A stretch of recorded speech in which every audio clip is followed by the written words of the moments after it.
Hi guys, I am 11 days out post-op from my gastric sleeve.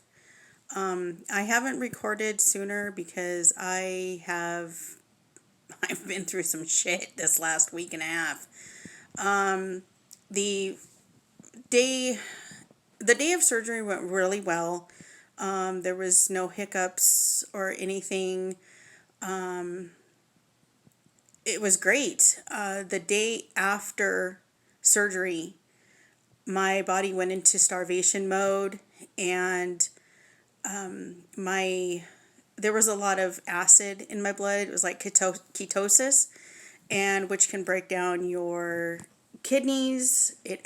Excuse me. It happens a lot to anorexics because of them starving themselves.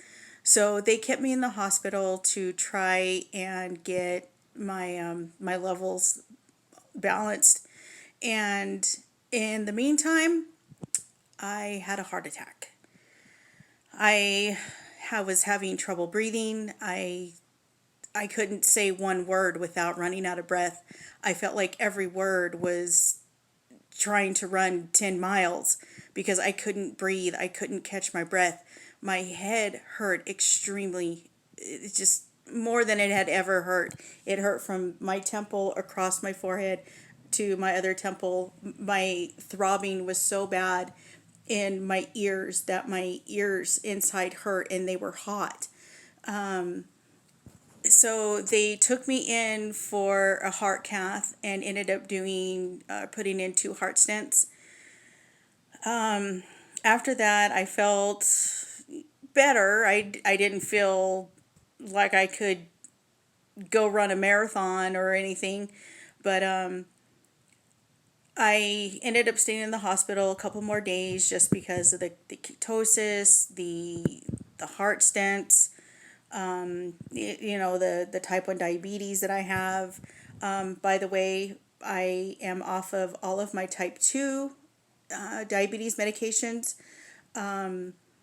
But in my Novolog, which is the long-acting insulin, I am down from 50 units pre-op down to 15 units now on a daily basis. Of course, that's going to change as my diet changes, but still, that is tremendous difference.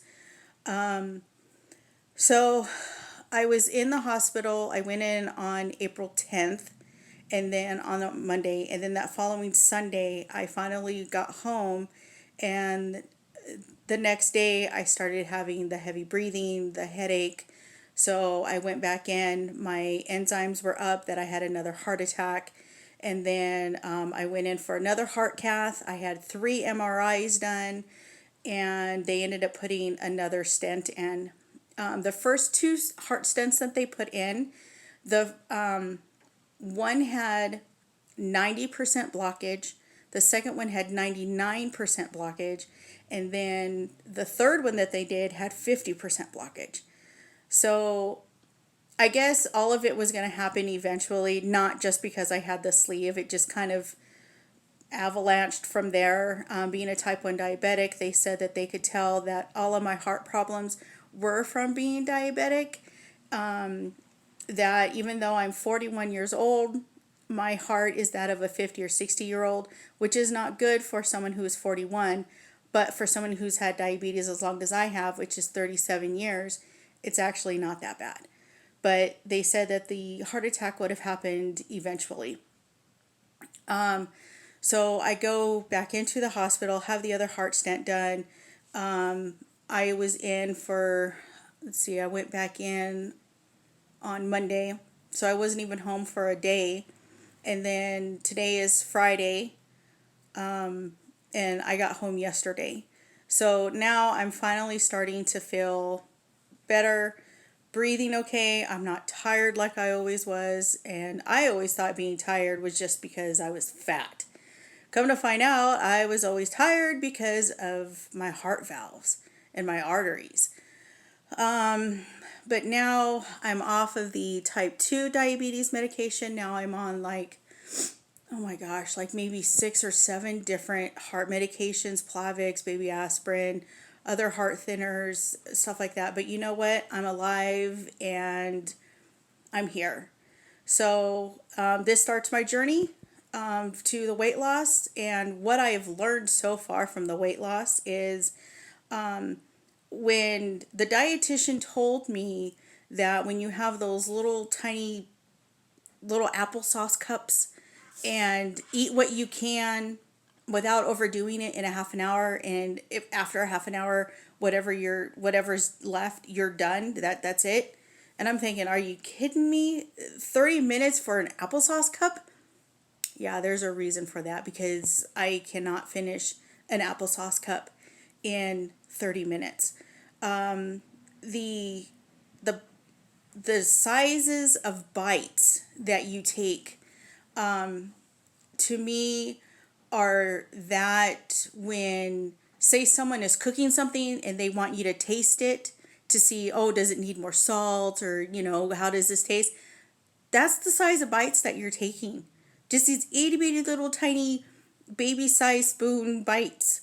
And yeah, getting all of your protein in and your 64 fluid ounces is not as easy as it sounds. It really is a lot harder than I expected. But I'm doing what I can. So far, I haven't lost any weight, even though I'm 11 days post-op, simply because they had me hooked up to so much fluid. I had, oh my gosh, you guys, I've been through so much in the last week and a half. I had IVs in both arms. I'm going to see if I could show you, if you could see all of the bruising. There's more. The bruising from all the IVs, all of the finger pricks and the blood draws. At one point, I counted 47 pokes on my fingers, and little tiny bruises from them testing my blood sugar so much. They were at one point testing my blood sugar once an hour. So needless to say, I didn't get any sleep or any rest at all. They were drawing blood sometimes every 2 hours, sometimes every 4 hours. I had IVs in both arms. They were running out of places to draw blood. They were going, of course, into the bend of my arms. They went into my forearm. They went into my wrist. At one point, they went into my shoulder. Another point, they went like down here, almost into my armpit. They were talking about getting a PICC line going, and for whatever reason, they never did. But I seriously, without over exaggerating, I would say between the finger pokes and the blood draws, I had to have been poked at least 150 times.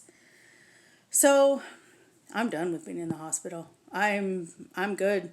I don't need to go in there anymore. I am glad to be home. My ex-husband actually brought the kids in to see me, which I was very surprised, very pleasantly surprised that he did that. Very thankful, because it's kind of hard going without seeing my kids that long. But right now I'm on the puree diet, which I'm kind of struggling with because I just want real food. I honestly believe that I'm going to need counseling for food addiction. I want cheese fries. I can't have them. I know that if I even took one bite, it would make me nauseous, but that's what I'm craving. But I still eat the popsicles and the cottage cheese and the protein shakes and so forth. But so now that all of the heart stuff is done and over with, the weight loss will help with my heart. It's already helping my diabetes, and I am looking forward to getting some weight loss going and doing my first pre and post op pictures. So I'll catch up with you guys again later. Let you know everything else that I've learned throughout the way. If you guys have any questions, just hit me up, and I'll get to you as soon as I can. Thanks, guys.